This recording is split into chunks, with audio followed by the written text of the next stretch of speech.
டாக்டருக்கு படிக்கலைன்னா நர்ஸ் ஆகலாம், இல்லை ஹாஸ்பிட்டலில் வேலை பார்க்கக்கூடிய ஒரு வேலை வாய்ப்பு செய்யலாம். இந்த சிஏ, சார்ட்டர்ட் அக்கௌண்ட்டு, இது பேங்க் சம்மந்தப்பட்ட வேலை, இதெல்லாம் உங்களுக்கு யோகமான ஒரு ராசி. கன்னி ராசி பொதுவாக பெண் ராசி, விஷ்ணு பெருமானுடைய பரிபூர்ண ஆசீர்வாதத்தில் பிறந்த ராசி.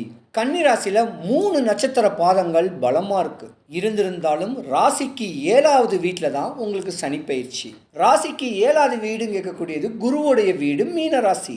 அந்த மீன ராசியில் ராகுன்னு ஒரு கிரகம் இருக்குது.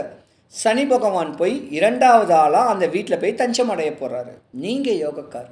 இந்த கன்னி ராசியில் 3 நட்சத்திர பாதங்கள் ரொம்ப பலமாக இருக்குது. உத்திர நட்சத்திரம், ஹஸ்த நட்சத்திரம், சித்திர நட்சத்திரம். உத்திர நட்சத்திரத்துக்கு அதிபதி சூரிய பகவான், சந்திர பகவான், செவ்வாய் பகவான். 3 பேருமே பலமாக இருக்கக்கூடிய நேரம் உண்டு. படிப்பில் சிறந்து விளங்க போகிறீங்க. நல்ல கான்சன்ட்ரேஷன், நல்ல மனநிலை வரப்போகுது. நிறைய டென்டல் டாக்டர்லாம் படிக்கலாம், பெரிய படிப்பு படிச்சுக்கிட்டே இருக்கலாம். அந்த படிப்புக்கு உண்டான அதிபதி புதன் பகவான்.